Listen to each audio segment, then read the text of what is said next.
The proconsul tried to persuade him to recant, saying, "Have respect for your age and other such things as they are accustomed to say. Swear by the genius of Caesar. Repent. Say, away with the atheists."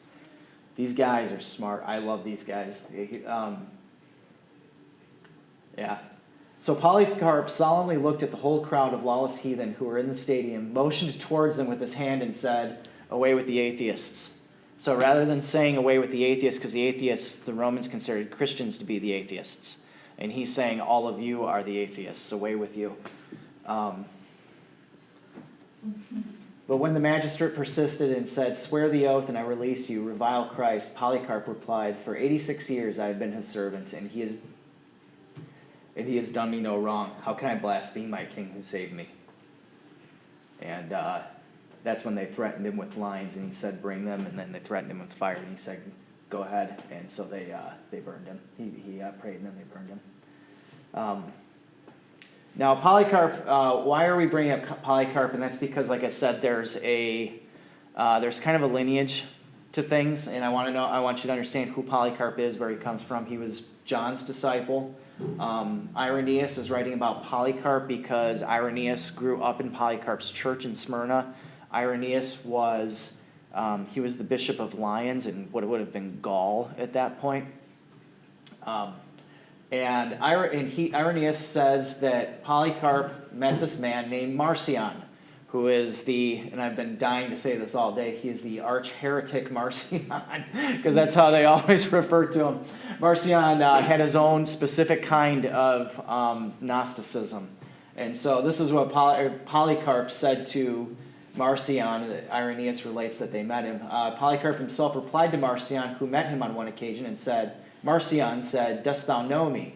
And Polycarp replied, "I do know thee, the firstborn of Satan."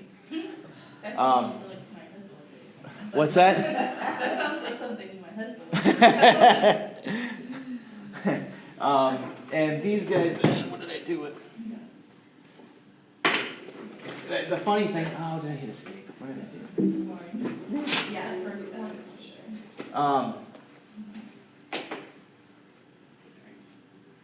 It's okay.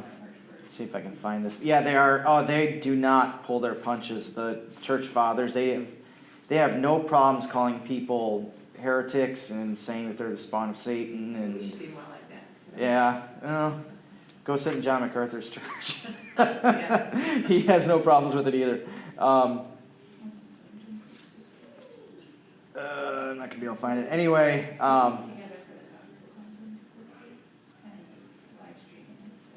Oh, yeah, that was the one in Kentucky.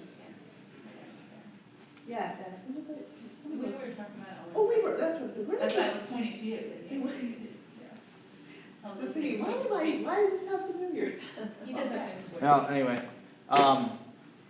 So from the earliest of times, they were the important thing to realize is that from the earliest of times, Christians, who we would consider Orthodox Christians, were very easily pointing out the people that were considered to be heretics.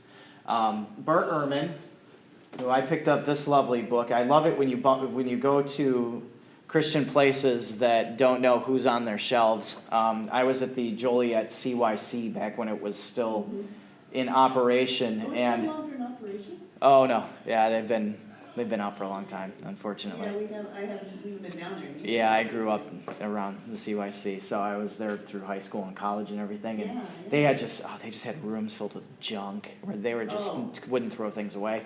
And they had up in one of their it was like a tech closet, had all these like old electronics and stuff. They had this shelf of stuff, and they were trying to get rid of stuff. And I saw this, I was like, I'll take that. And it's Bart Ehrman, who happens to be one of the number one leading New Testament critics, and is an agnostic and an atheist, or agnostic and a apostate. And that was sitting on the shelf there. They probably had no idea why that was there. Found some a couple other decent things. I found some John Walvard's on Revelation. It's on cassette tape, and so I haven't listened to them. But It's harder to. what's that? It's a little bit harder to listen to stuff on cassette tape. But Bart Ehrman went to school with my mom. My mom actually was in classes with him at Moody. But anyway, so these guys like Bart Ehrman are looking at, and this is a big thing that's going on now, and I'm actually going to put a quotation from Ehrman up there. They're looking at the old church as being, you've got Christianity, which is just this giant melting pot of views.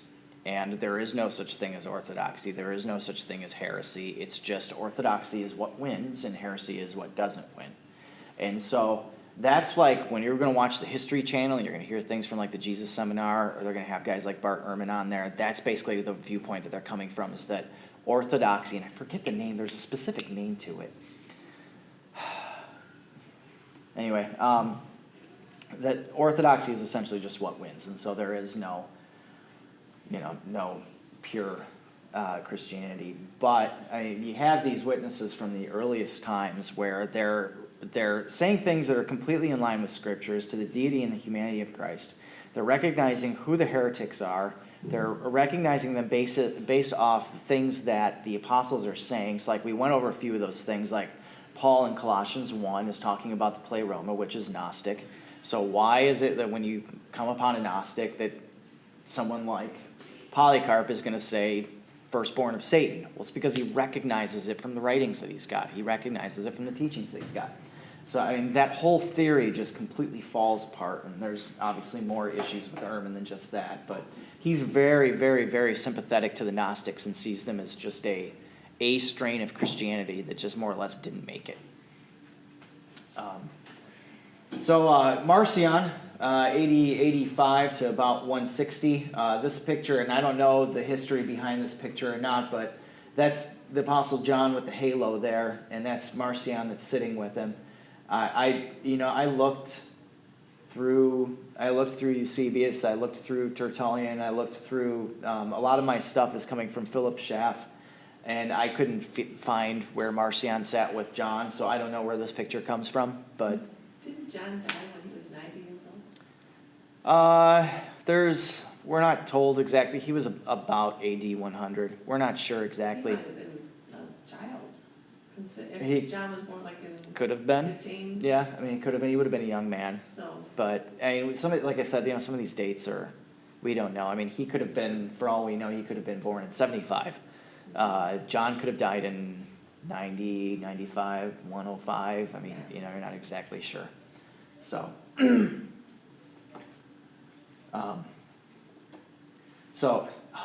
put it so it comes up with points. I wanted to do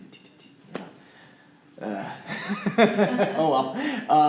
He was the son of a bishop in Sinope in Pontus, and he was excommunicated by his own father because he was a Gnostic. He arrived in Rome in about 140 to 155. So Rome was not Christian. It was not at that point not necessarily anti-Christian, but it was more the big melting pot. And it wasn't Gnostic either, but it was accepting to Gnostics. And so he was coming at the same time of a guy we're going to see in a little bit, Valentinus. I'm going to watch my time here. Valentinus, who was also a Gnostic, and they were spreading these ideas in Rome. So against, there's Marcion there. I don't know where that comes from, but...